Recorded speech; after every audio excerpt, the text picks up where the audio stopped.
കേരള രാഷ്ട്രീയത്തെ പിടിച്ചുകുലുക്കിയ ലൈംഗിക ആരോപണങ്ങളുടെ കരിനീഴൽ നിൽക്കെ എല്ലാ പ്രവചനങ്ങളെയും മുതിർന്ന നേതാക്കളുടെ ശാസനകളെയും കാറ്റിൽ പറത്തിക്കൊണ്ട് പാലക്കാട് MLA രാഹുൽ മാങ്കൂട്ടത്തിൽ നിയമസഭയിലെത്തിയിരിക്കുന്നു.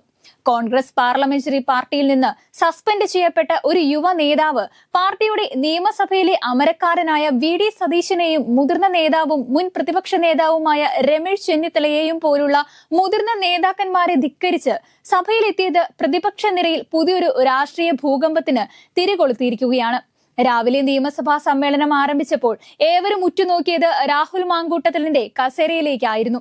അദ്ദേഹം വരുമോ അതോ വിട്ടുനിൽക്കുമോ എന്ന ചർച്ചകൾ സജീവമായിരിക്കെ അപ്രതീക്ഷിതമായാണ് രാഹുൽ സഭയിലേക്ക് എത്തിയത്.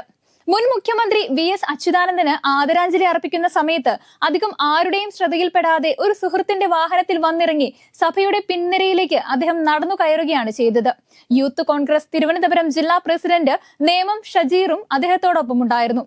ഇതൊരു സാധാരണ വരവായിരുന്നില്ല, മറിച്ച് കൃത്യമായ രാഷ്ട്രീയ സന്ദേശങ്ങളുള്ള ഒരു കരുനീക്കമായിരുന്നു. രാഹുൽ മാങ്കൂട്ടത്തിൽ സഭയിൽ പങ്കെടുക്കുന്നതിനെതിരെ ഏറ്റവും ശക്തമായ നിലപാടെടുത്തത് പ്രതിപക്ഷ നേതാവ് VD സതീശനായിരുന്നു.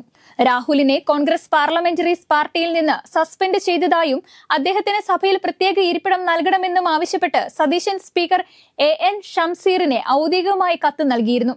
പ്രതിപക്ഷ നേതാവിന്റെ ഈ കത്തിന്റെ അടിസ്ഥാനത്തിൽ രാഹുലിന് പ്രതിപക്ഷ നിരയിലെ ഏറ്റവും അവസാനത്തെ കസേര സ്പീക്കർ അനുവദിക്കുകയും ചെയ്തിരുന്നു.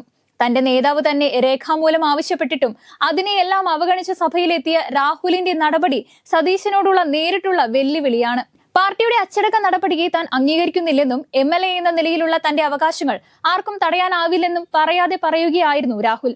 രമേശ് ചെന്നിത്തല, ഉമാ തോമസ് ഉൾപ്പെടെയുള്ള മുതിർന്ന നേതാക്കൾക്കും രാഹുലിന്റെ നിലപാടിൽ കടുത്ത അതൃപ്തിയുണ്ട്. എന്നാൽ ഈ എതിർപ്പുകളെയൊന്നും താൻ കാര്യമാക്കുന്നില്ലെന്ന സന്ദേശമാണ് നിയമസഭയിലെ അദ്ദേഹത്തിന്റെ സാന്നിധ്യം നൽകുന്നത്. സമാനതകളില്ലാത്ത ലൈംഗിക ആരോപണങ്ങളാണ് അദ്ദേഹത്തിനെതിരെ ഉയർന്നു വന്നിട്ടുള്ളത്.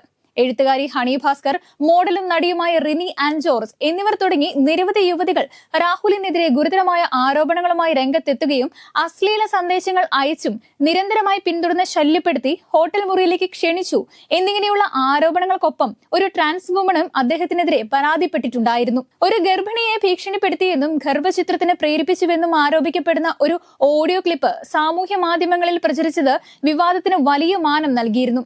ഈ ആരോപണങ്ങളുടെ എല്ലാം അടിസ്ഥാനത്തിൽ കേരള പോലീസിന്റെ ക്രൈംബ്രാഞ്ച് വിഭാഗം ഇന്ത്യൻ ശിക്ഷാ നിയമത്തിലെ 78, 351 വകുപ്പുകൾ പ്രകാരവും കേരള പോലീസ് ആക്ടിലെ 120 വകുപ്പ് പ്രകാരവും അദ്ദേഹത്തിനെതിരെ ഔദ്യോഗികമായി കേസെടുത്തിട്ടുണ്ട്. നിരന്തരം പിന്തുടർന്ന് ശല്യപ്പെടുത്തൽ, ഭീഷണിപ്പെടുത്തൽ തുടങ്ങിയ കുറ്റങ്ങളാണ് ചുമത്തിയിരിക്കുന്നത്. ഇത്രയും ഗുരുതരമായ ആരോപണങ്ങൾ നേരിടുന്ന ഒരു ജനപ്രതിനിധി യാതൊരു കൂസലുമില്ലാതെ നിയമസഭയിൽ എത്തിയത് ഭരണപക്ഷത്തിനും BJPക്കും പുതിയ രാഷ്ട്രീയ ആയുധം നൽകിയിരിക്കുകയാണ്. രാഹുൽ മാങ്കൂട്ടത്തിലിന്റെ വിഷയം കോൺഗ്രസിനുള്ളിൽ വലിയൊരു വിഭാഗീയതയ്ക്ക് കാരണമായിട്ടുണ്ട്.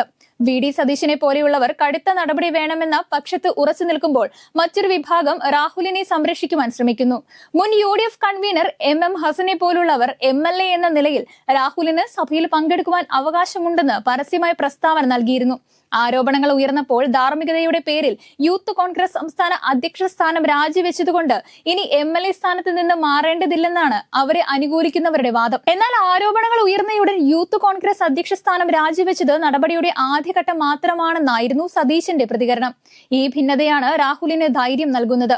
പാർട്ടിയിലെ ഒരു വിഭാഗത്തിന്റെ പിന്തുണയുണ്ടെങ്കിൽ നേതൃത്വത്തെ ധിക്കരിച്ചു മുന്നോട്ടു പോകുമെന്ന സന്ദേശമാണ് രാഹുൽ നൽകുന്നത്. രാഹുലിന്റെ ധിക്കാരപരമായ നിലപാടും കോൺഗ്രസിലെ ആഭ്യന്തര കലഹവും ഭരണകക്ഷിയായ LDFും BJPയും പരമാവധി മുതലെടുക്കുകയാണ്. രാഹുൽ MLA സ്ഥാനം രാജിവെക്കണമെന്ന് അവർ ഒറ്റക്കെട്ടായി ആവശ്യപ്പെടുകയും രാഹുൽ സഭയിലിരിക്കുമ്പോൾ അതിനെതിരെ പ്രതികരിക്കാൻ പ്രതിപക്ഷ നേതാവിന് ധൈര്യമുണ്ടോ എന്ന് DYFI വെല്ലുവിളിച്ചത് കോൺഗ്രസിന്റെ നിസ്സഹായാവസ്ഥ തുറന്നു കാട്ടുന്ന ഒന്നായി മാറിയിരിക്കുന്നു. ഗുരുതരമായ ക്രിമിനൽ കേസിൽ പ്രതിയായിട്ടും സ്വന്തം പാർട്ടിയുടെ നേതൃത്വത്തെ ധിക്കരിച്ചും നിയമസഭയിലെത്തിയ രാഹുൽ മാങ്കൂട്ടത്തിലിന്റെ നടപടി കേരള രാഷ്ട്രീയത്തിൽ പുതിയൊരു കൊടുങ്കാറ്റിന് തുടക്കമിട്ടിരിക്കുകയാണ്. ഇത് അദ്ദേഹത്തിന്റെ രാഷ്ട്രീയ അതിജീവനത്തിനായുള്ള അവസാനത്തെ അടവാണോ അതോ ദാർഢ്യത്തിന്റെ പ്രകടനമാണോ എന്ന് കാലം തെളിയിക്കും. എന്നാൽ ഒന്ന് വ്യക്തമാണ്, ഈ വിവാദം വരും ദിവസങ്ങളിൽ നിയമസഭയെ പ്രക്ഷുബ്ധമാക്കുകയും കോൺഗ്രസിനെ കൂടുതൽ പ്രതിരോധത്തിലാക്കുകയും ചെയ്യും. ആരോപണ വിധേയനായ ഒരു യുവ നേതാവിന്റെ ധിക്കാരത്തിന് മുന്നിൽ ഒരു പ്രമുഖ രാഷ്ട്രീയ പാർട്ടിയുടെ സംസ്ഥാന നേതൃത്വം ഒന്നടങ്കം തലകുനിക്കേണ്ടി വരുന്ന കാഴ്ചയാണ് കേരളം ഇപ്പോൾ കാണുന്നത്.